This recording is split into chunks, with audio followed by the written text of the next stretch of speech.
At the time the gentleman was making the video, the patient had already been seen.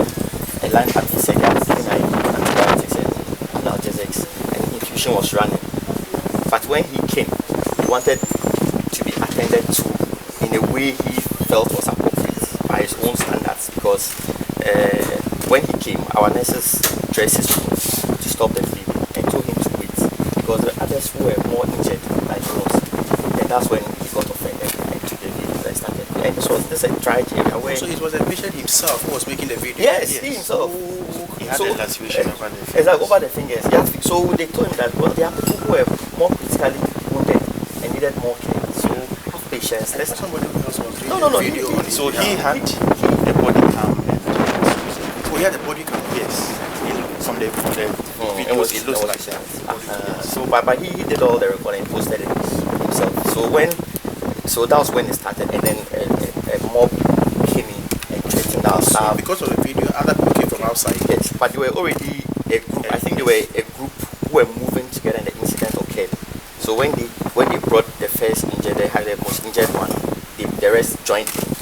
So then the assumption was that their patient had been abandoned. So even if you watch the videos, the one he was showing already had an IV line that was in situ and there was fluid running. So he had already attended to, were waiting to go and do the scans. So when they came and then they didn't see a lot of staff surrounding him, the assumption was that they had been abandoned. So then they became violent and were attacking the staff. So the staff, those who were experienced, quickly changed their clothes and wore a household what they wore to work. So they didn't quickly identify them. So the only one who was still in scrap was assaulted. So she was injured. Yeah, she was injured. She even had a dislocation. So is she around? Yes, she's still around. Yeah. Okay. She's around. So let me visit the gentleman. Okay. Question.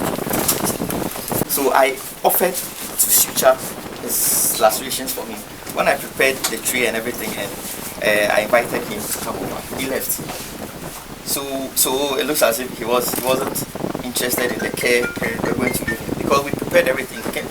We didn't ask him for any money. We got items to do everything for him, and he was nowhere to be found when we were ready to attend to him. So it's most unfortunate that it all happened, because in any case, the impression he was creating was that there was a delay in providing care. But even the one who was most injured had already received care by the time he was getting to hospital, and by the time he was making the video, we already had given him medications and we were waiting to go and do the CT scan for him. And even by 10:30, 11, we had already done the CT scan and we knew what was going on. But unfortunately, they had created a scene and traumatized our staff. So is it around 7:45? Exactly. I understand it lasted for about 2 hours. 2 hours. Yes. So the whole tantrum and aggression was around 2 hours. Meanwhile, the victims were lying, the patients were lying So there, they and those were already admitted patients who were around. From the video, even other patients were begging him to just calm down, and this young man would not listen. So it lasted for about 2 hours, and then he finally absconded with his entourage. Okay, so let me talk to